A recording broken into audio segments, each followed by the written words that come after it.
In all these areas now under the control of Russian forces and where humanitarian aid is being delivered, we see the same scene being repeated.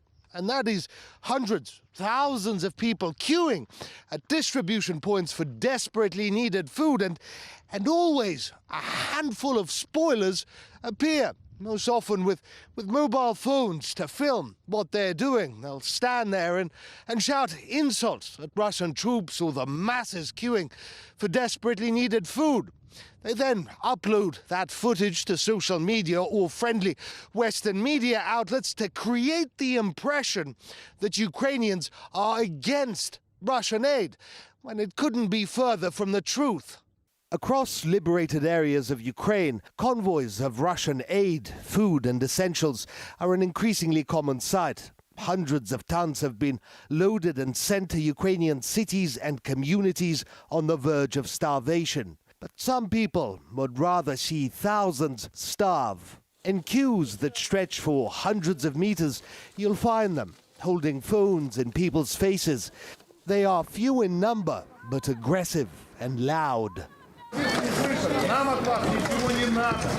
Забирайте, кормите и едьте домой. Сонце, Україна! This is tame compared to what other Ukrainian nationalists are saying. They want to hunt down anyone, starving or not, who takes badly needed food from the Russian convoys. Кто там поменял родину на желудок? Кто там вздыхает с голода? Всех запомним, кто там берет, мужчины, пацаны. Потом будем с вами разбираться по-другому, кто там вздыхает от голода, скотины. They are a tiny minority, the nationalists and neo-Nazis, but they have enormous sway. Years of murder, violence, bullying and intimidation have frightened people to the core. Few dare to stand up to them, but judge for yourself. For every 1,000 people that welcome Russian aid, only a handful appear to insult and scream. I want to say to all of the citizens of Kherson that I wish them health. I want to thank you. We are very happy and grateful. On Ushakova Street, we have a supermarket nearby. It's empty. There's nothing in the store except sweets.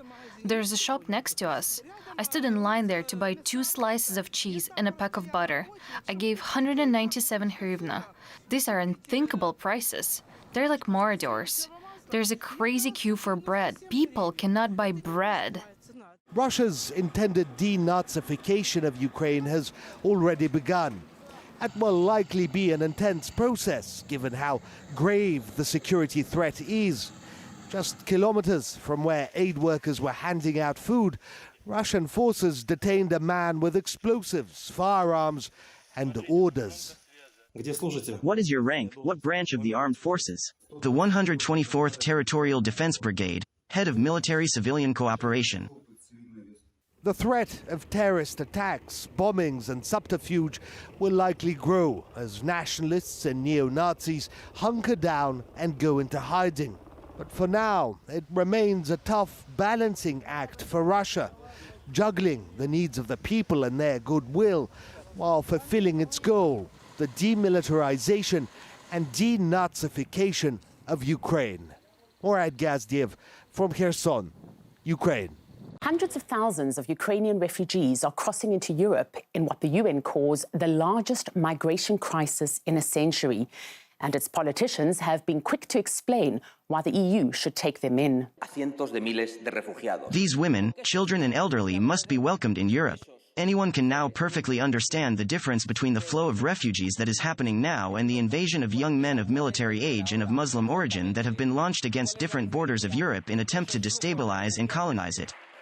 If you're still in doubt, the corporate media dots the I's and crosses the T's. It's very emotional for me because I see European people with blue eyes and blonde hair being killed. This isn't a place, with all due respect, like Iraq or Afghanistan. This is a relatively civilized, relatively European, I have to choose those words carefully too. We are in the 21st century. We are in a European city, and we have cruise missile fire as though we were in Iraq. To put it bluntly, these are not refugees from Syria. These are refugees from Ukraine.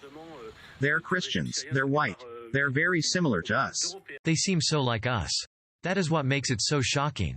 Ukraine is a European country. Its people watch Netflix and have Instagram accounts.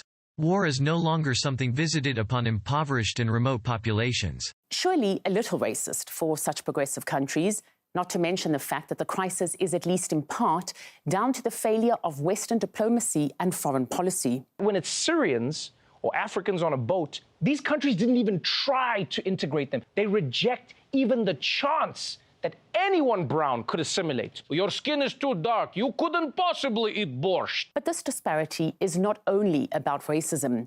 Ukrainians fleeing violence and heading to the West are refugees, while Ukrainians fleeing violence and heading to Russia to seek refuge are just migrants, apparently second-class citizens, despite looking the same. What about the bombing of Yugoslavia, also a white Christian nation comparable to Ukraine? It was celebrated, not condemned, in large part because NATO itself was the aggressor. Just remember this and compare it to this.